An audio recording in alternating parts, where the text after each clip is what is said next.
Ya, baik. Selamat pagi, Bapak Ibu. Shalom. Eh, Bersyukur kepada Tuhan untuk kesempatan pada hari ini bisa melayani di dalam PA The Mission dan pagi hari ini Bapak Ibu dan saya membahas sebuah tema yaitu Yesus Kristus Anak Daud yang ilahi. Nah, saya kira nanti kita akan baca teks yang saya ajak Bapak Ibu untuk lihat, tetapi ini adalah sebuah refleksi lanjutan dari sebuah sebenarnya tema yang kira-kira serupa menekankan mengenai keilahian Kristus.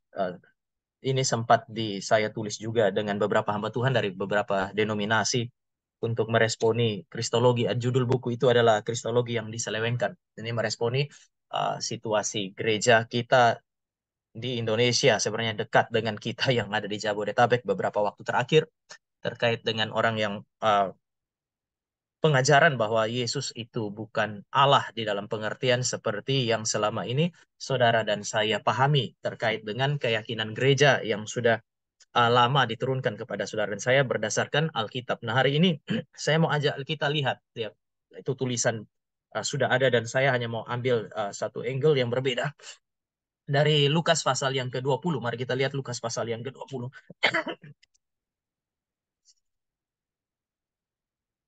Saya membaca ayat 41 sampai dengan ayat 44. Yesus berkata kepada mereka, bagaimana orang dapat mengatakan bahwa Mesias adalah anak Daud? Sebab Daud sendiri berkata dalam kitab Mazmur, Tuhan telah berfirman kepada Tuanku, duduklah di sebelah kananku, sampai kubuat musuh-musuhmu menjadi tumpuan kakimu. Jadi Daud menyebut dia Tuan, bagaimana mungkin ia anaknya pula. Mari kita berdoa. Tuhan, kami bersyukur untuk pagi hari ini kami punya kesempatan untuk sekali lagi belajar firman yang menceritakan kepada kami mengenai Kristus yang kami sembah. Kami berdoa, kiranya Tuhan hadir di tengah-tengah kami, Roh Kudus yang memberi firman menjadi Roh Kudus yang membuka pikiran kami, memimpin penyampaian firman dan juga memimpin diskusi kami. Di dalam nama Tuhan Yesus kami berdoa dan menyambut waktu di mana kami merenungkan firman yang kami baca. Amin. Ya, Bapak Ibu sekali lagi, kalau Bapak Ibu dan saya lihat di dalam pernyataan Paulus itu begitu marah ketika orang menyampaikan apa yang dia sebut sebagai Injil yang lain dan Yesus yang lain. Ketika Yesus yang lain itu diberitakan, itu berarti Yesus yang berbeda dari apa yang diberitakan oleh para rasul, Yesus yang berbeda dari apa yang dicatat di dalam Alkitab bagi Bapak Ibu dan saya. Paulus meresponi itu dan kemudian Paulus begitu marah. Kenapa? Karena dua hal. Pertama, ketika Bapak Ibu dan saya berhadapan dengan Allah yang berbeda dan menyembah Allah yang berbeda, meskipun Bapak Ibu dan saya ada di dalam gereja yang sama, Bapak Ibu dan saya punya agama yang berbeda. Sekali lagi, kalau Tuhannya beda, agamanya beda, meskipun Bapak Ibu dan saya ada dalam ruang yang sama yang disebut sebagai gereja. Yang kedua, perbedaan mengenai Kristus ini bukan hanya sekedar perbedaan keyakinan, tetapi menekankan mengenai apa yang berkaitan dengan apa yang hari ini Bapak Ibu dan saya bicarakan terkait dengan keselamatan. Maka tema ini saya kira adalah sebuah tema yang penting untuk Bapak Ibu dan saya pertimbangkan, khususnya di dalam konteks kita di Indonesia saat ini. Nah, beberapa waktu yang lalu saya meresponi, lalu kemudian ada yang tanya, apa haknya Anda kemudian memberi respon yang sedemikian? Bagi saya semua orang yang adalah hamba Tuhan, dipanggil oleh Tuhan, mereka punya hak untuk melaksanakan hal ini. Kenapa? Karena istilah domba itu bukan milik seorang pendeta. Jadi kalau saya melayani di Depok dan di Cikarang, ya jemaat di Depok dan di Cikarang itu bukan dombanya saya. Kalau itu adalah domba Kristus, maka domba Kristus itu lintas denominasi. Nah, mari Bapak Ibu kita mulai apa yang menjadi tema kita pada hari ini. Yang pertama adalah ada istilah yang Yesus pakai di situ bahwa Mesias adalah anak Daud. Ya kita Bapak Ibu dan saya perlu melihat bahwa istilah Mesias di sini tentu saja merujuk kepada Yesus dan Yesus mulai mempertanyakan supaya mereka melakukan refleksi lebih lanjut tentang siapa dia atau Bapak Ibu dan saya yang membaca perlu melakukan refleksi lebih lanjut mengenai siapa dia. Yang pertama, kalau Yesus adalah Mesias, maka Yesus adalah anak Daud. Yang dimaksud dengan anak Daud di sini jelas, yang dimaksud adalah Yesus adalah keturunan Daud. Bisa dikatakan dia berasal dari Daud. Ya, Lukas pasal yang ketiga tuh mencatat mengenai uh, garis keturunan Yesus Kristus atau silsilah Yesus Kristus. Lukas pasal 3 ayat 22 sampai 38. Di situ Bapak Ibu dan saya akan menemukan bahwa ya Yesus itu ditarik garis silsilahnya itu bahkan sampai Adam untuk menegaskan apa yang disebut sebagai kemanusiaannya. Maka istilah dari Daud atau anak Daud berarti dia adalah keturunan Daud, dia datang dari Daud. Artinya berdasarkan urut-urutan eksistensi, Bapak Ibu dan saya harus mengakui bahwa Yesus datang sesudah Daud. Dia hadir sebagai manusia. Sesudah Raja Daud itu hadir. Dan silsilah menceritakan itu bagi Bapak Ibu dan saya. Sehingga kita tidak dapat menyangkali. Ya, sekali lagi, Bapak Ibu dan saya tidak dapat menyangkali bahwa Yesus adalah manusia. Sejarah, baik itu sejarah gereja maupun sejarah yang dicatat oleh orang-orang yang bukan Kristen, itu juga mengakui eksistensi Yesus Kristus sebagai seorang manusia. Ketika dia disebut sebagai anak Daud, istilah memperanakkan itu mau menekankan kesamaan natur. Saya Tama, papa saya namanya Daud ya, kebetulan aja nama sama. Tetapi ketika dia katakan Daud Kamuri memperanakkan Tama Kamuri, itu mengandaikan bahwa, bukan hanya mengandaikan bahwa Tama dan Kamuri dan Daud Kamuri adalah dua orang berbeda, bukan itu saja. Tapi juga mau mengatakan bahwa Tama Kamuri memiliki natur yang sama dengan Daud Kamuri. Mereka adalah sama-sama manusia. Kalau Bapak Ibu dan saya lihat pada tataran yang lebih rendah, misalnya sapi, dia akan memperanakkan sapi. Kita tidak punya ekspektasi seekor sapi kemudian akan memperanakkan kucing. Itu tentu saja tidak. Jadi istilah memperanakkan adalah bahasa antropomorfis untuk menekankan kesamaan natur antara yang memperanakkan dan yang diperanakkan. Sehingga saya kira ketika dikatakan dia adalah anak Daud, itu mau menekankan kesamaan natur antara Yesus dan Daud. Sehingga Bapak Ibu dan saya juga akan menemukan bahwa hal ini tidak disangkali oleh Yesus Kristus. Yesus Kristus mengakui bahwa dia adalah anak Daud, dia adalah Mesias. Ketika dia masuk ke Yerusalem, orang menyambut dia, pemimpin agama Yahudi bilang, suruhlah orang-orang itu diam. Yesus bilang, kalau mereka diam, maka batu-batu ini yang akan meneriakkan. Jadi Yesus mengakui dia adalah Mesias. Yesus juga mengakui kemanusiaannya sebagai anak Daud. Dan ada semacam kesepakatan di dalam masyarakat saat itu dan saat ini. Yang namanya anak harus memberi penghormatan lah kepada ayah dan kepada leluhurnya. Dan karena dia hadir sebagai manusia, maka pada masa itu semua orang melihat dia hanya sebagai manusia dan berhenti di situ. Iman membuat Bapak Ibu dan saya memandang lebih jauh dari sekedar Yesus sebagai manusia. Dan ini yang nanti Bapak Ibu dan saya akan lihat dari pertanyaan-pertanyaan Yesus. Tetapi saya mesti sampaikan bahwa ya kita harus mengakui bahwa Yesus adalah manusia.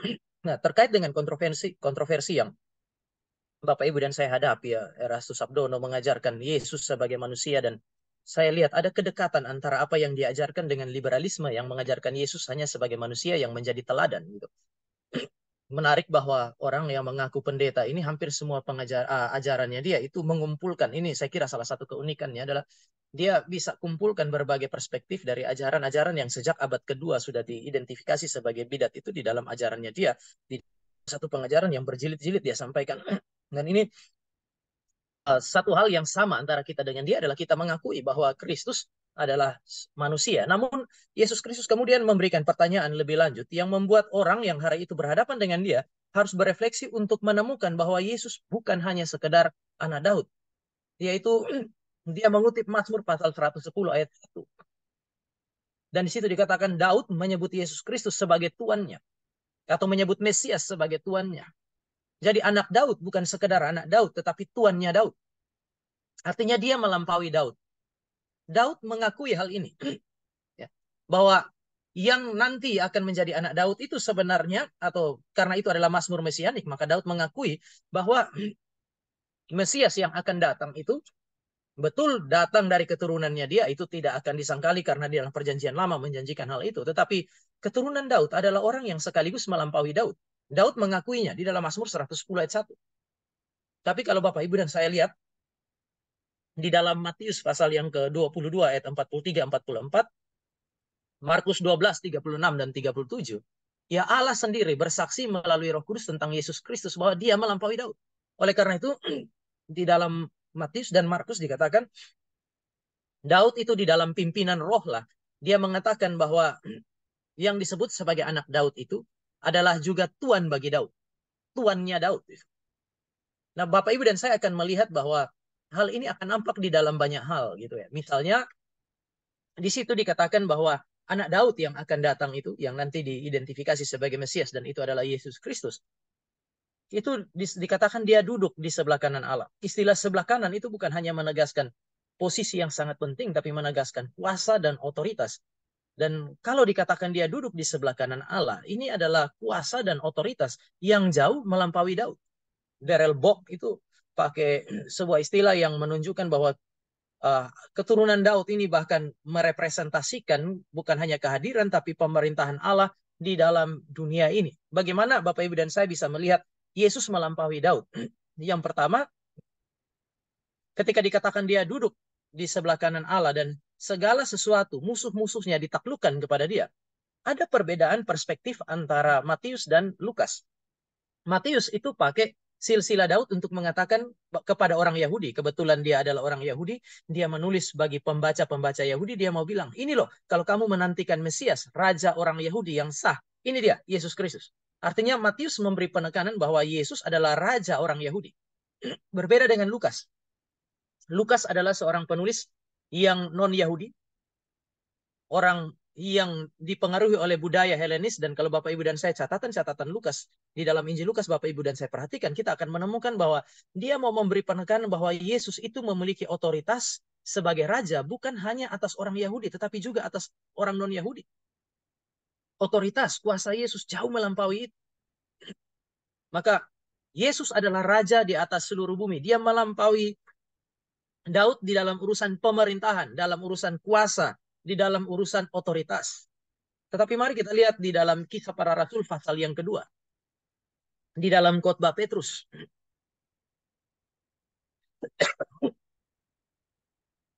Kisah Para Rasul pasal yang kedua, saya baca 29 sampai 31, Bapak Ibu bisa menyimak di situ.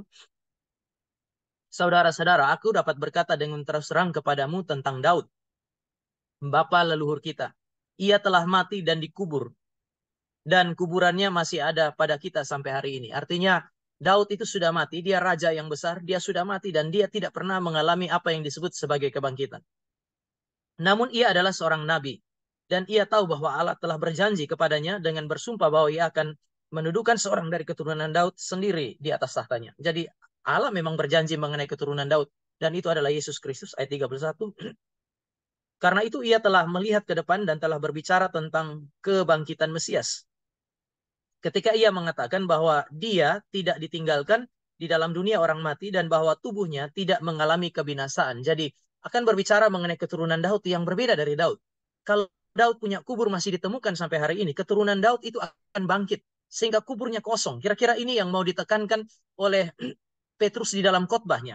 Dan kemudian melalui itulah di dalam ayat 34 sampai 36 Petrus menekankan supremasi Yesus Kristus atas Daud, 34 sampai 36. Sebab bukan Daud yang naik ke sorga, malah Daud sendiri berkata, Tuhan telah berfirman kepadaku, duduklah di sebelah kananku sampai kubuat musuh-musuhmu menjadi tumpuan kakimu. Apa yang menjadi interpretasi Petrus ada di dalam ayat 26. Jadi seluruh kaum Israel harus tahu dengan pasti bahwa Allah telah membuat Yesus yang kamu salibkan itu menjadi Tuhan dan Kristus. Yesus berbeda dari Daud karena dia adalah keturunan Daud yang bangkit dari antara orang mati. Dia melampaui Daud, tetapi kalau dikatakan bahwa dia adalah orang yang kepadanya segala sesuatu ditaklukkan melalui kebangkitan, dia bukan hanya menjadi Tuhan atas manusia dari segala bangsa, suku dan bangsa, tetapi dia adalah pribadi keturunan Daud yang telah menaklukkan musuh-musuh yang tidak dapat ditaklukkan oleh Daud. Iblis, dosa, dan kematian. Bapak Ibu, semua yang disebut sebagai pahlawan, semua yang disebut sebagai orang-orang besar, raja, nabi, imam, orang-orang yang besar, orang-orang yang agung di dalam sejarah Israel, sehebat apapun mereka, mereka pasti pernah ditaklukkan oleh iblis, pernah kalah dalam pergumulan dengan dosa, dan saat ini mereka telah mengalami kematian. Kita bisa bersama-sama mengatakan bersama dengan Petrus bahwa kuburan mereka masih ada sampai hari ini. Bahwa Musa dan Elia itu diangkat ke sorga itu satu hal, tetapi mereka masih kalah juga dengan dosa, mereka kalah juga dengan iblis, mereka mungkin tidak mengalami kematian seperti, Elia mungkin tidak mengalami, Elia dan Henok mungkin tidak mengalami kematian seperti yang Bapak Ibu dan saya bayangkan, tetapi pada saat yang sama, mereka bukan Yesus Kristus yang telah mengalami kematian dan kemudian bangkit. Kebangkitannya menegaskan kemenangannya atas iblis, dosa, dan maut. Artinya Yesus ini adalah pribadi yang memiliki kuasa dan otoritas yang tidak terbantahkan atas seluruh manusia, atas alam semesta, sehingga dia bisa memerintahkan angin dan danau taat kepadanya. Dan bukan cuma itu, dia adalah Allah yang berkuasa bahkan sampai kepada urusan kematian. Jadi Bapak Ibu dan saya sekarang bisa melihat pertanyaan Yesus ini diajukan untuk membuat orang Yahudi berpikir dan berefleksi bahwa Yesus jauh melampaui orang yang bernama Daud. Kalau ada satu pribadi yang bisa merepresentasikan kemuliaan Allah dan menegakkan kerajaan Allah di dalam dunia ini, pribadi itu adalah Yesus Kristus. Oleh sebab itu, maka Yesus mengajukan sebuah pertanyaan di dalam ayat yang ke-44 itu, Bapak Ibu. Bagaimana ia adalah anak Daud sekaligus tuannya Daud? Jadi kan digambarkan di situ untuk menunjukkan satu sisi dia sama dengan Daud, sisi yang lain dia melampaui Daud. Maka Daud menyebut dia sebagai tuan. Bapak Ibu, Hendriksen itu memberi petunjuk kepada kita bahwa pertanyaan Yesus ini ingin menuntun orang Yahudi supaya orang Yahudi sadar bahwa Yesus Kristus bukan hanya keturunan Daud, tetapi dia adalah sumber daripada Daud yang pernah hidup di dalam sejarah itu. Jadi sekali lagi, satu sisi dia datang dari Daud, tapi di sisi yang lain sebaliknya, Daud datang dari dia. Siapa dia? Ya, ini menarik karena bagi saya dengan berpikir sedemikian kita sudah harus memikirkan mengenai eksistensi Yesus Kristus sebelum lahir. Bapak, Ibu, dan saya adalah orang-orang yang baru bereksistensi, baru ada setelah kita hadir dalam kandungan ibu kita, dan kemudian kita dilahirkan. Artinya, eksistensi kita adalah eksistensi temporer. Tetapi sebelum Yesus lahir, Bapa telah berbicara kepadanya di dalam Mazmur pasal 110 ayat 1. Jadi Daud bilang, ini sudah ada percakapan itu. Daud mengatakan ada percakapan antara Bapa dan anak, dan Bapa mengatakan bahwa aku akan menaklukkan segala sesuatu di bawah kakimu. Hari ini aku memperanakkan engkau. Tapi percakapan ini sudah ada, dialog ini sudah ada, jauh sebelum Yesus Kristus lahir. Untuk memberi petunjuk kepada Bapak, Ibu, dan saya, bahwa eksistensi Kristus adalah eksistensi yang kekal. Ini bukan eksistensi yang temporer. Dia bereksistensi sebelum kelahirannya. Sekali lagi, ini berbeda dengan Daud. Sebesar apapun Daud, Daud baru bereksistensi ketika Allah mengizinkan dia hadir di dalam kandungan ibunya, dan kemudian ketika dia dilahirkan. Berbeda jauh dengan Yesus Kristus. Karena Yesus Kristus sudah ada sebelum Daud. Maka saya tulis di situ, ini adalah semacam anomali sebenarnya. Ini adalah anomali atau kejanggalan di dalam urutan eksistensi. Kalau Yesus adalah anak Daud, maka seharusnya Daud baru Yesus. Tetapi pernyataan Yesus ini memberi petunjuk kepada kita bahwa Yesus telah bereksistensi sebelum Daud. Saya kira ini wajar. Kalau Bapak, Ibu, dan saya lihat di dalam Yohanes pasal yang ke-8, kita lihat sebentar. Injil Yohanes pasal yang ke-8, ayat 57 dan 58. Saya bacakan. Yohanes pasal 8 ayat 57 dan 58. Lalu kata para pemuka Yahudi itu kepadanya, umurmu belum 50 tahun dan engkau telah melihat Abraham. Kamu ini mengatakan bahwa Abraham berjumpa dengan engkau dan Abraham berbahagia gitu ya. Maka mereka bilang, kamu umurmu ini belum 50 tahun. Yang mereka bicarakan adalah eksistensi temporer Yesus. Benar, berdasarkan eksistensi temporernya sebagai manusia, dia belum ada 50 tahun. Mereka mempersoalkan dia mengenai hal ini. Tetapi Yesus kemudian menjawab di dalam ayat 58. Kata Yesus kepada mereka, sesungguhnya aku berkata kepadamu, sebelum Abraham ada, aku telah ada. Sebelum Abraham ada, saya sudah ada. Ini bicara mengenai eksistensi kekalnya Yesus. Dia sudah ada sebelum Abraham ada. Melalui pembacaan Bapak, Ibu, dan saya terhadap Lukas pasal 20 tadi, Bapak, Ibu, dan saya juga sudah menemukan indikasi. Sebelum Daud ada, Yesus sudah ada. Kalau dia sudah ada sebelum Abraham, maka dia sudah ada sebelum Daud. Mau menegaskan mengenai apa? Saya akan meloncat kepada kesimpulannya bahwa dia adalah pribadi yang ilahi. Ada satu pribadi yang sudah ada ribuan tahun sebelum kelahirannya. Maka ini mengandaikan atau mempresaposisikan kekekalan daripada sang pribadi itu. Mengapa Abraham bersuka cita ya waktu bertemu dengan Yesus? Bapak Ibu, Adam dan Hawa di Eden itu bersuka cita bukan karena segala yang mereka inginkan mereka peroleh. Bukan karena semua yang mereka bisa makan itu ada di Eden. Bukan karena Allah telah mencukupkan segala kebutuhan mereka. Bukan. Allah, Adam dan Hawa bersuka cita di Eden sebelum kejatuhan di dalam dosa. Karena Yahweh itu. Allah yang adalah sukacita itu. Ada di Eden bersama dengan mereka. Dan itu adalah sukacita yang paling besar. Sukacita sorgawi di dalam sorga. Itu dinikmati oleh Bapak, Ibu, dan saya nanti. Di mana? Di dalam konteks di mana Paulus bilang kita berhadapan muka dengan Tuhan. Di sorga ada sukacita. Kita membayangkan itu. Alkitab menceritakan itu, mengindikasikan hal itu. Bukan karena di sorga ada semua yang kita inginkan. Tetapi di sorga ada Allah yang suci itu. Abraham bersukacita karena dia berjumpa dengan Allah yang suci, Allah yang kekal itu. Oleh sebab itu kita akan menemukan respon orang banyak itu. Ayat 59 adalah, lalu mereka mengambil batu untuk melempari dia. Tetapi Yesus menghilang dan meninggalkan bait Allah. Mereka ambil batu dan lempar dia. Ini respon yang janggal kalau dia hanya seorang manusia biasa. Mereka mengerti bahwa klaim ini adalah klaim keilahian. Dan bagi orang Yahudi ini hujat kepada Allah. Maka mereka ambil batu dan kemudian mereka lempar dia. Jadi Lukas pasal 20 mau menunjukkan kepada Bapak, Ibu, dan saya, Yesus melampaui Daud. Dan Daud menyebut dia sebagai tuannya karena Yesus bukan hanya berasal dari Daud, tetapi sebaliknya Daud datang dari yang ilahi ini.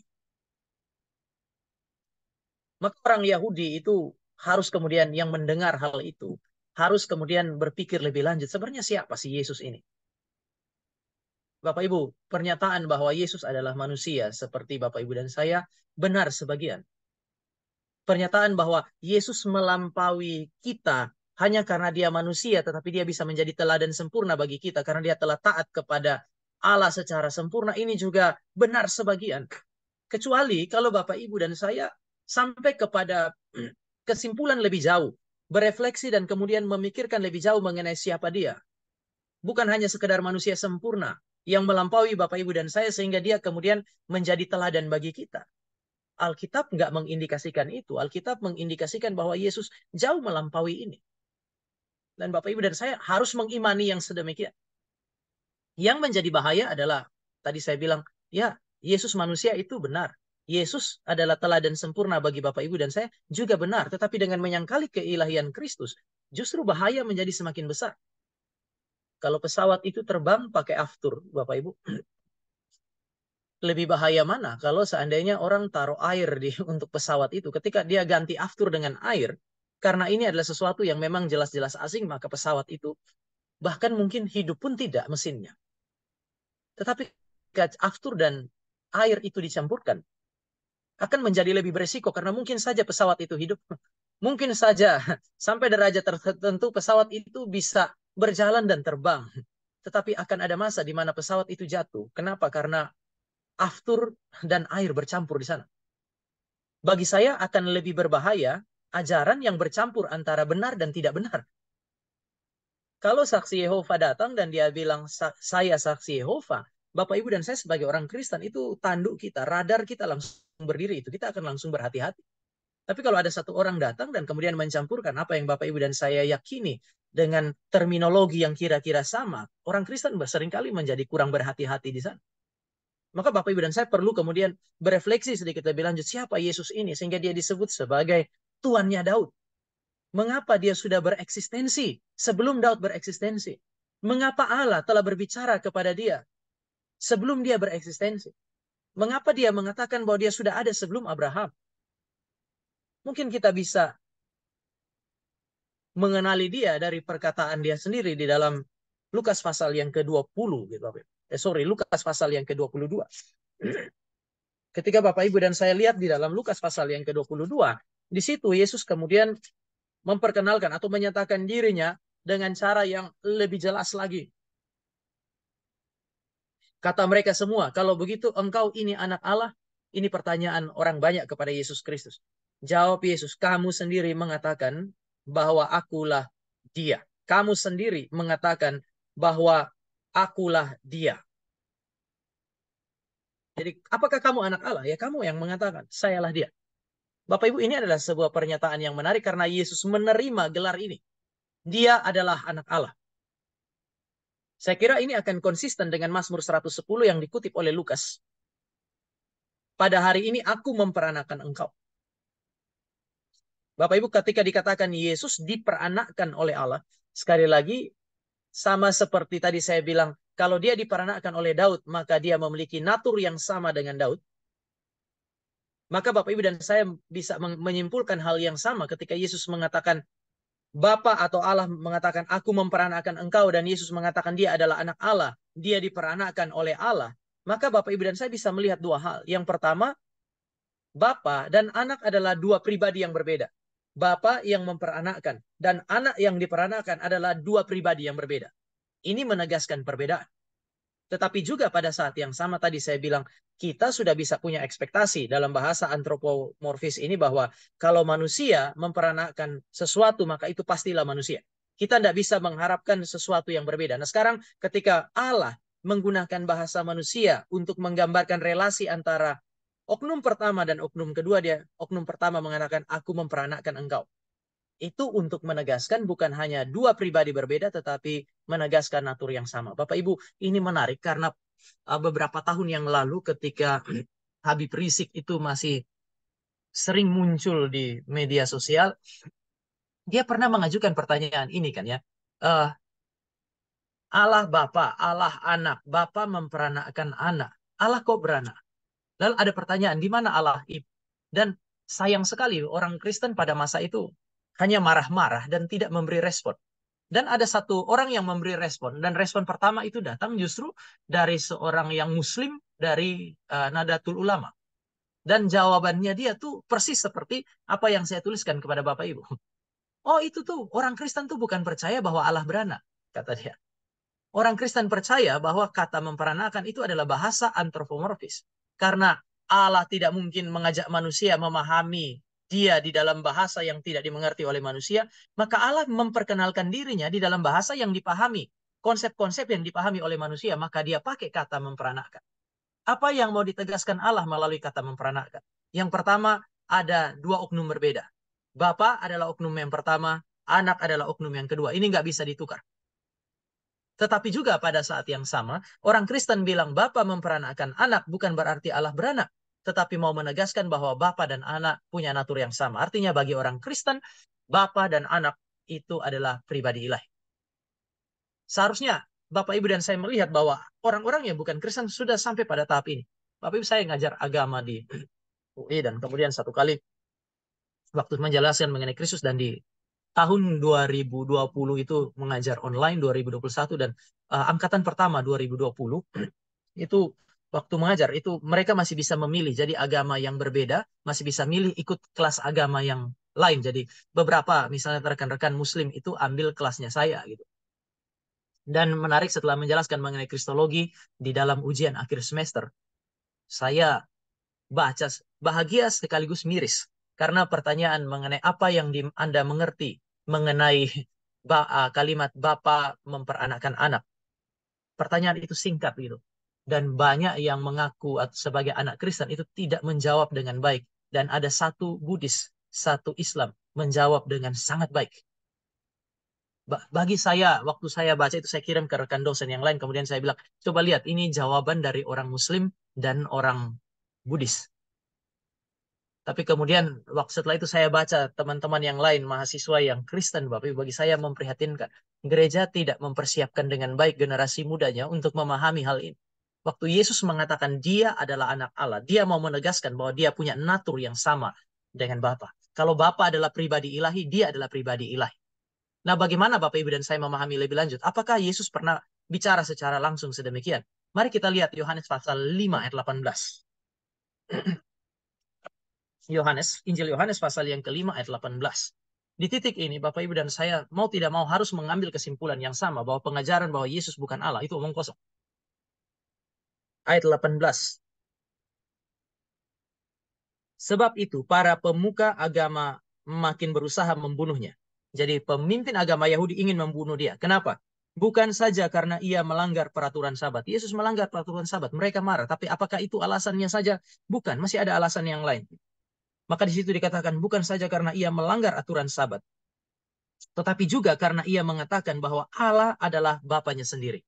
Jadi dia mengatakan Allah adalah Bapa. Ada yang bilang, oh ya kalau dia mengatakan Allah adalah Bapa, kita ini juga kan anak-anak Allah. Tetapi Bapak Ibu perhatikan interpretasi Yohanes di situ. Ada satu kata yang penting.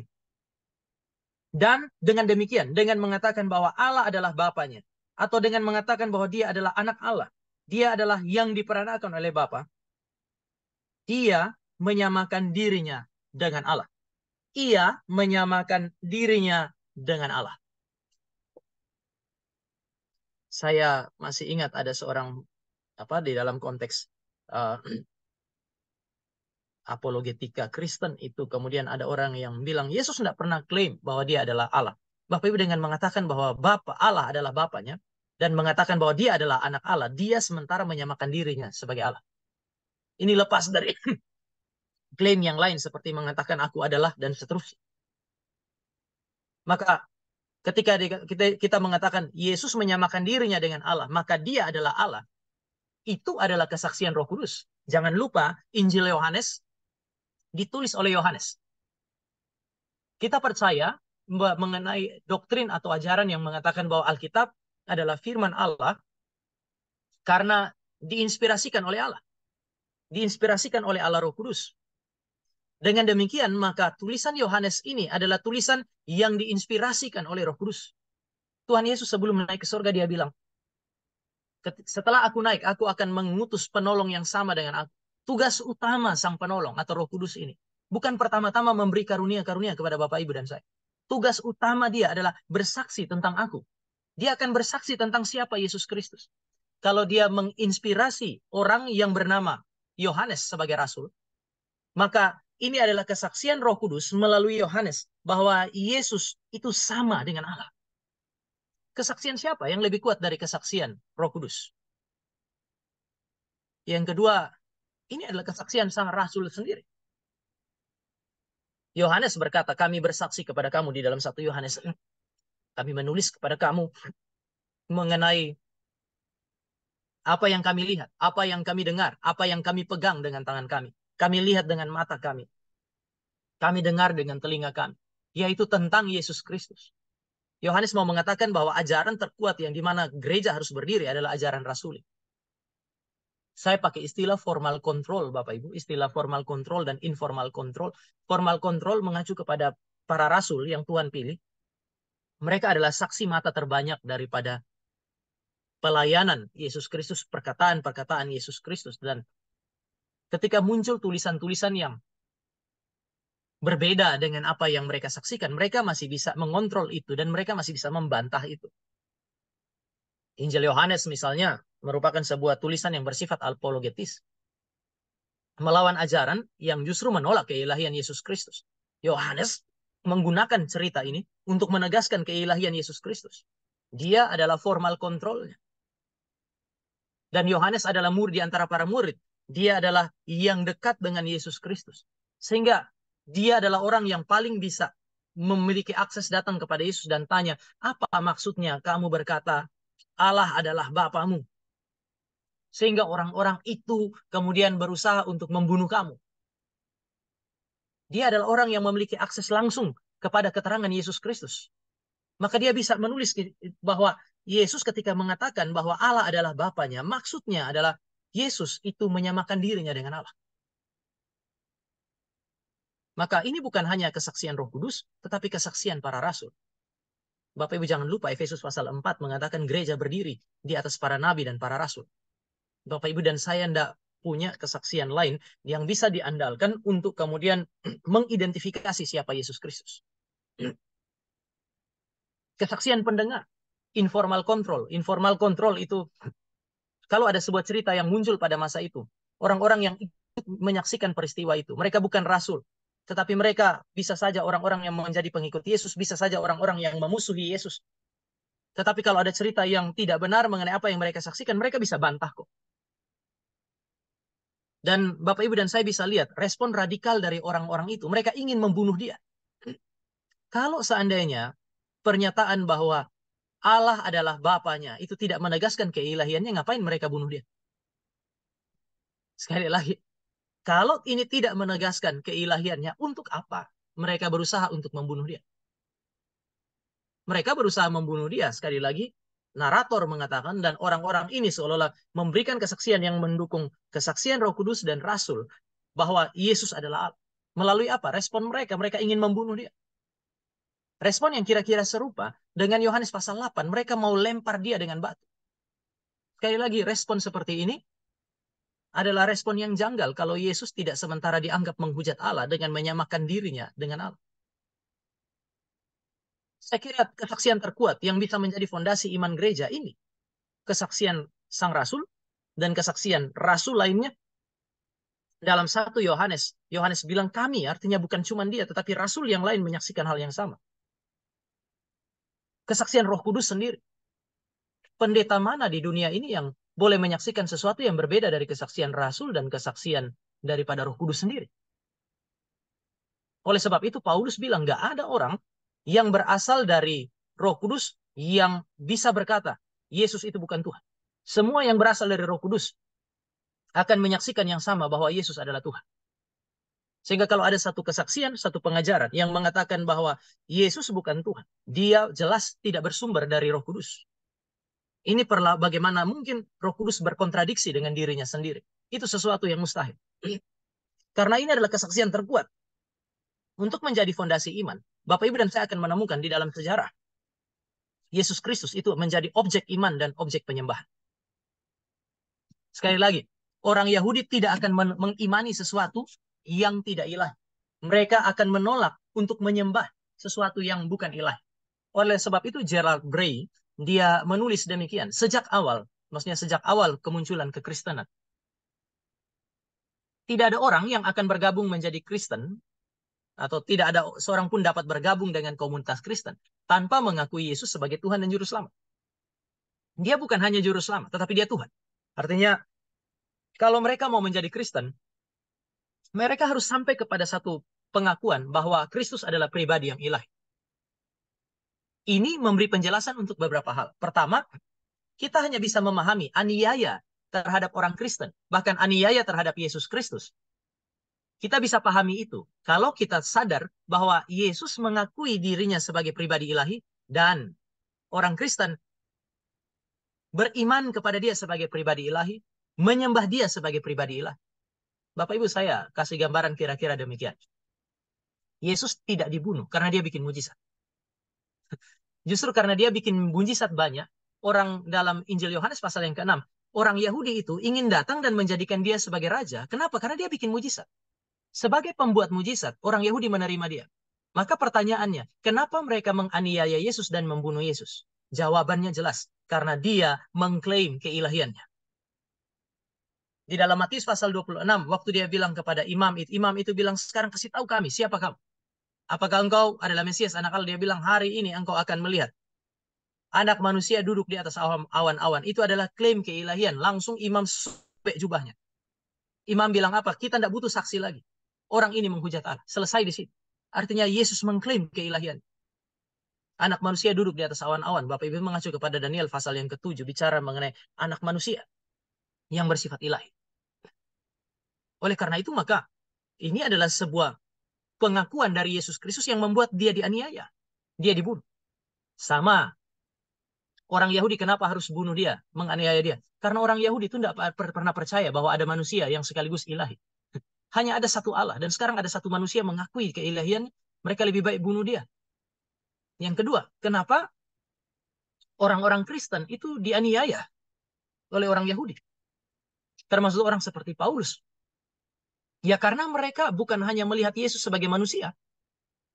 Mereka dianiaya karena mereka melihat Yesus sebagai pribadi ilahi. Yang harus diimani dan harus disembah. Justru karena pengakuan inilah, saudara dan saya bisa memahami kenapa mereka dianiaya. Sebaliknya, kita juga bisa memahami kenapa Paulus, pemimpin-pemimpin agama Yahudi itu menolak Yesus Kristus dan menganiaya orang Kristen. Dia menolak, Paulus menolak Yesus Kristus karena dia tidak percaya bahwa ada manusia yang bersifat ilahi. Kalau ada Allah, itu Allah cuma satu dan tidak mungkin Yesus Kristus itu adalah Allah. Dia menyetujui tentu saja Yesus dibunuh. Dia juga menyetujui orang Kristen dibunuh, itu bidat semua pada masa itu. Itu adalah orang-orang yang menghujat Allah dari sudut pandang perjanjian lama ya. Itu mereka boleh dibunuh kok. Maka penganiayaan yang dilakukan oleh orang Yahudi, termasuk oleh Paulus dan pemimpin-pemimpin agama, hanya bisa dipahami kalau Bapak Ibu dan saya mengerti bahwa orang Kristen hari itu mengimani Yesus, menjadikan Yesus sebagai objek iman, itu berarti dia ilahi. Dan mereka menyembah dia. Memang kata Tuhan atau Tuhan itu seringkali mereka bilang, orang bilang, itu bisa juga diperlakukan bagi semua. Ya, tapi di dalam konteks Yesus sama sekali berbeda. Karena dia bukan hanya disebut sebagai Tuhan atau Tuhan yang sama seperti saudara dan saya memahami Tuhan seorang manusia. Karena pada masa itu orang Yahudi tidak menyembah satu orang pun meskipun dia Tuhan dan ada orang yang jadi budak. Mereka tidak menyembah dia sebagai pribadi ilahi. Dan oleh sebab itu mereka tidak perlu dianiaya. Tetapi kalau orang Kristen menyebut Yesus sebagai Tuhan atau Tuhan, maka mereka memahami dia sebagai pribadi ilahi, objek iman dan harus disembah. Dan oleh karena itu maka mereka dianiaya. Atau mari kita lihat musuh-musuh Yesus Kristus. Paulus. Paulus menolak keilahian Yesus Kristus. Menolak iman Kristen bahwa Yesus adalah pribadi ilahi. Bapak Ibu dan saya perlu menjawab pertanyaan ini. Kenapa tiba-tiba dia jadi Kristen? Kalau Yesus bukan Tuhan dan Yesus tidak pernah menyatakan diri sebagai pribadi ilahi kepada Paulus, dia nggak akan bertobat. Bapak Ibu kita perlu bertanya juga. Yakobus dan Yudas, saudara Yesus Kristus itu, bagaimana mereka bisa menjadi Kristen? Bukankah dicatat di dalam Alkitab bahwa saudara-saudara Yesus itu pernah datang mau bawa pulang Yesus karena mereka menganggap Yesus gila? Tiba-tiba mereka kemudian menjadi orang yang kalau Bapak Ibu lihat di dalam kitab Yudas, mereka bukan bilang saudara Tuhan Yesus, tetapi hamba Tuhan Yesus. Siapa di antara Bapak Ibu yang punya saudara kandung, tiba-tiba Bapak Ibu akan bilang, kakak saya adalah hamba dari kakak saya atau adik saya. Saya kira nggak ada yang melakukan itu. Tetapi setelah kebangkitan, saudara-saudaranya sadar mengenai keilahian. Mereka tidak punya pilihan yang lain kecuali menempatkan diri sebagai hambanya. Pemimpin agama Yahudi, imam-imam, mari kita lihat di dalam Kisah Para Rasul, pasal yang ke-6, ayat yang ke-7. Saya baca bagi Bapak Ibu. Firman Allah makin tersebar. Firman Allah tentang siapa? Tentang Yesus Kristus tentu saja. Dan jumlah murid di Yerusalem makin bertambah banyak. Jumlah murid di Yerusalem makin bertambah banyak. Bapak Ibu, kalimat terakhir. Juga sejumlah imam menerima iman itu. Apa yang membuat orang-orang menciptakan cerita bohong mengenai kebangkitan Yesus Kristus kemudian harus percaya kepada dia dan mengimani dia? Mereka beriman kok. Mereka mengimani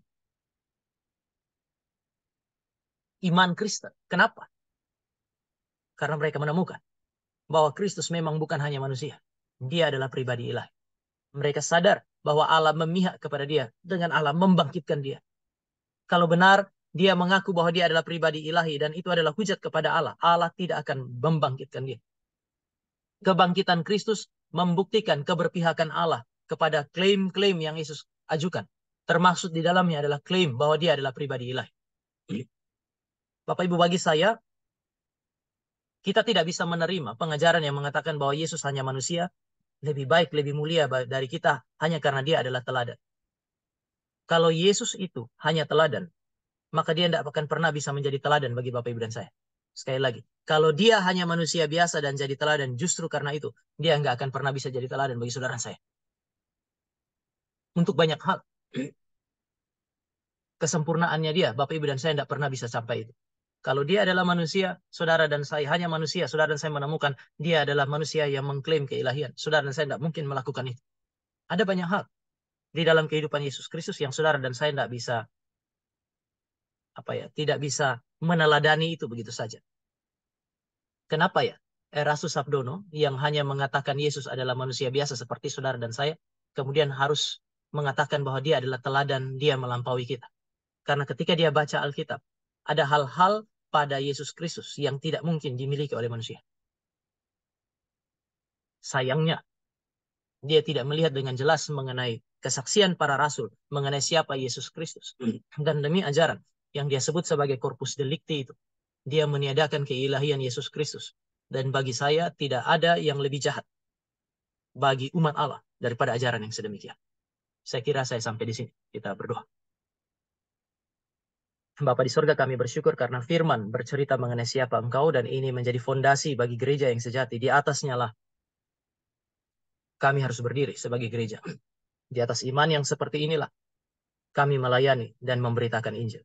Kiranya Allah yang hidup yang telah menginspirasi para rasul menjadi Allah yang hidup yang sama, yang memimpin kami melalui tuntunan Allah Roh Kudus, memberkati kami dan memenangkan hidup kami, menjadikan kami sebagai berkat yang memberitakan Kristus yang sejati, Allah sejati, dan manusia sejati. Di dalam nama Tuhan Yesus kami berdoa. Amin.